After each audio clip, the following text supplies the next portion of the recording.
சனிக்கிழமை நாள் டெக்ஸே காலேஜ் எல்லாம் முடிஞ்சு பசங்க எல்லாமே சாயங்காலம் 5 மணிக்கு மேலே ஃபுல்லாக வேலுச்சாமி போகிறதுக்கு வந்துட்டாங்க. இதே 12 மணிக்கு ஒரு 2 மணி 3 மணிக்கு வந்திருந்தா கூட இந்த அசம்பாவிதம் நடந்திருக்க வாய்ப்பே இல்லை. ஆனால் பட் இவங்க வந்து ஆர்கனைசேஷனே கிடையாது. எல்லா பாலிடிக்ஸ் பார்ட்டியும் போலீஸ்காரங்க ஓரளவு ப்ரொடெஸ்ட் கொடுப்பாங்க. போலீஸ்காரங்க எதாவது பண்ணாங்கன்னு வச்சுக்க போலீஸ் மேலே திரும்பிடுவாங்க. இந்த கட்சிக்காரங்க வந்து போலீஸ் எங்களை உள்ள விட மாட்டேங்குது, வேணா லத்தி சார்ஜ் பண்ணணும்னு அவங்க பண்ணுவாங்க. அவங்க என்ன பண்ணுவாங்க, அவங்க சேஃப்டிக்காக ஓரளவு தான் செய்வாங்க. ஆனால் கட்சியினுடைய மாவட்ட செயலாளர் வட்டம் வட்டம்லாம் இருக்கான், அவன்லாம் ஒரு ஆர்கனைசேஷன் கிடையாது. அதே மாதிரி இவ்வளோ கும்பல் கொடியில் வாட்டர் ப்ரொவிஷன் தான் பண்ணியிருக்கணும், அதுவும் பண்ணல. யாரு தண்ணி பாட்டில் போக்குவரத்து எதுவுமே கிடையாது, ஒண்ணுமே இல்லை. சனிக்கிழமை வைக்கிறது பிரச்சனை இல்லைங்க. அன்னைக்கு சேலரி டே, அதனால எல்லாருமே காலையில வேலைக்கு போயிடுவான். ஆஃப் டே லீவெல்லாம் கிடையாது. சாயங்காலம் 6 மணிக்கு மேலதான் வேஜஸ் கொடுப்பான்.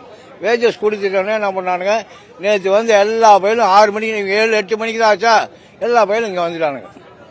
லேடிஸ்லேருந்து இது வந்து அதே மாதிரி காலேஜ் நாமக்கல் டிஸ்ட்ரிக்ட், அந்த டிஸ்ட்ரிக்ட்லாம் காலேஜ் விட்டு நம்ம ரவுண்டானாலதான் இறக்கி விடுவானுங்க.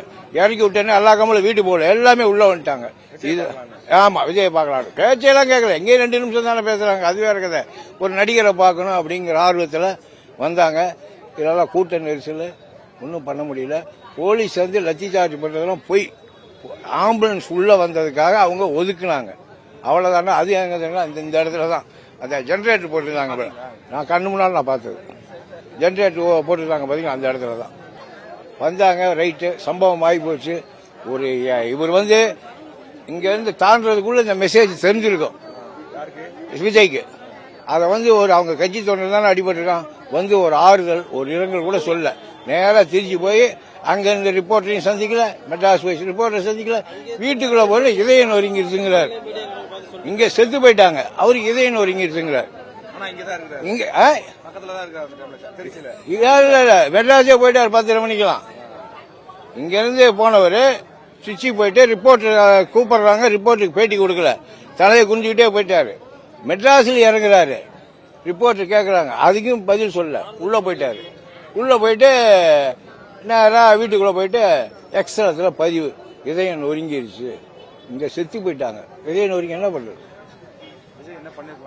என்ன ஸ்பாட்ல நிக்க, மற்ற அரசியல் லீடரா வச்சுங்க, ஸ்பாட்ல வந்து நிற்பான். தன் தொண்டர் அடிபட்டா செத்துட்டான், நீ உடனே கவர்மெண்ட் ஹாஸ்பிட்டல் போகணும், பிரைவேட் ஹாஸ்பிட்டலுக்கு போகணும். எல்லாத்துக்கும் சிஎம் நைட்டா வந்துட்டு போனார்ல. இங்க இருக்கிற லோக்கல் எம்எல்ஏ, எக்ஸ் மினிஸ்டர் எல்லாருமே அங்க போய் நின்னாங்களா களத்துல. உங்க கட்சிக்கார வேணா நின்னானா? பாதிக்கப்பட்ட குடும்பம் தான் நின்னான்.